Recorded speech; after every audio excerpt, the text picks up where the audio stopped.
Okay, so I just got to the skate park, but I have a problem. My tire is flat. And so I'm gonna run to Walmart. I'm gonna show you guys the cheapest tubes that you will ever find. Don't buy them online from a bike shop because they're gonna scam you. I don't know if you can hear me. Is it, bro, this house? Hold on. That house, let me tell you a story real quick. I don't know if this will end up in the video, but that house right there, when this park was built like 10 years ago, there's an old lady that lives there, and we'd sit here, we'd go ride, like we'd sit here and chill and chit chat. She'd come out and yell at us for being too noisy. Okay, she's like, you guys are too noisy.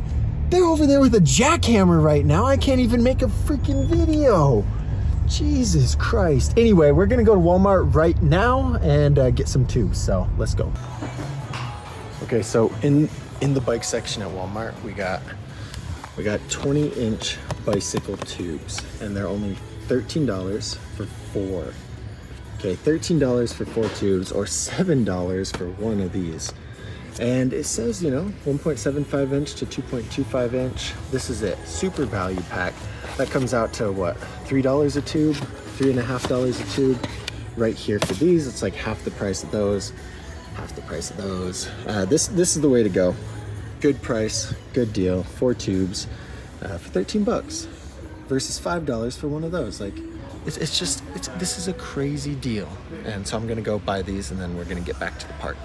Okay, first thing we're gonna do, you gotta get your tools together, okay? I'm gonna show you how to put these tubes in the most efficient way. Open your box, get your tube, get your stuff ready. We got a pump, we got a 17. We need one of these guys for my little chain tensioners.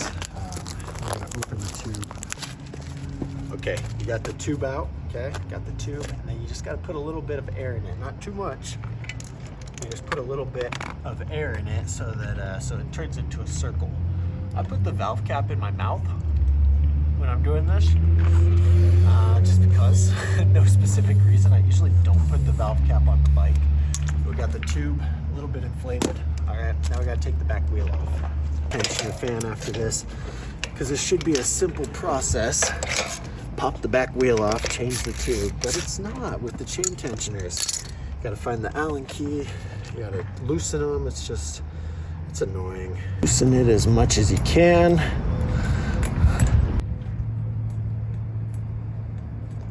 And so it's really important you to take the chain off, okay? Chain is off. And now we can karate chop the wheel, get the wheel loose, pop off our, oh man. So chain comes off all the way, so we got the whole wheel.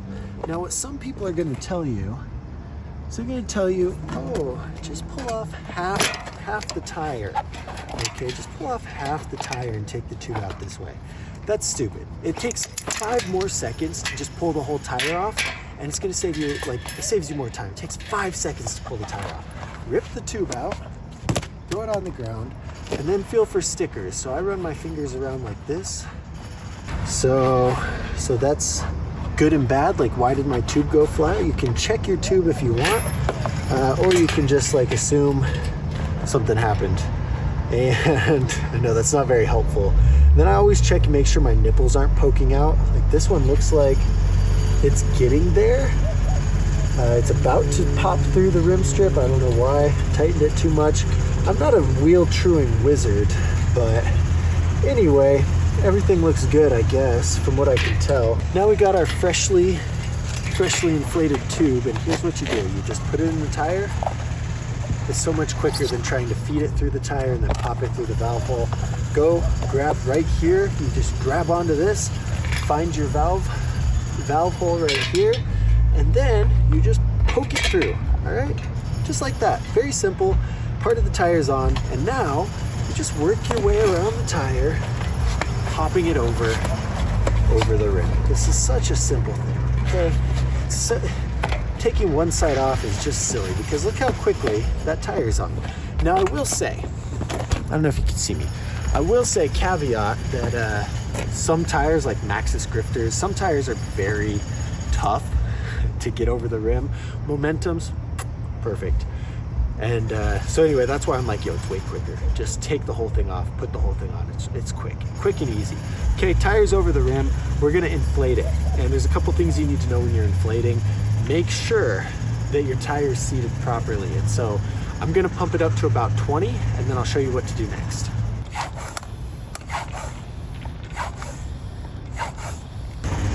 Okay, so we're at 20, and it's important here, especially with momentums, because sometimes when your tube inflates, the bead's not seated properly, and so it pops over the rim. And so I always like to just look, and I just push, okay? So I push down hard, rotate it a little bit, push down hard, rotate, and then I go up to about 40 and double check one more time before I go all the way up to 80. So it looks like everything's working solid, everything's properly seated. Now we'll pump it up a little bit more. Okay, we're at 40. Looks good, we're gonna go all the way up to 80. Boom. And now you just put your wheel back on.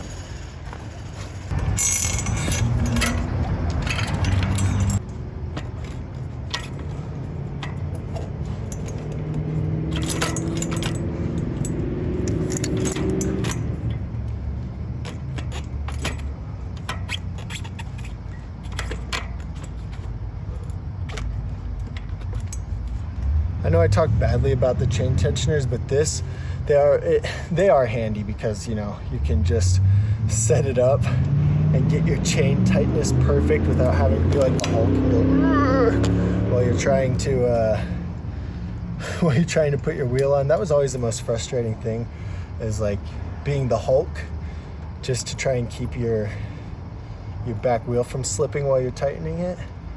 Chain tensioners save the game for sure, but they're definitely annoying. All right, seems like a good tightness. Everything's good. Now we just tighten it down.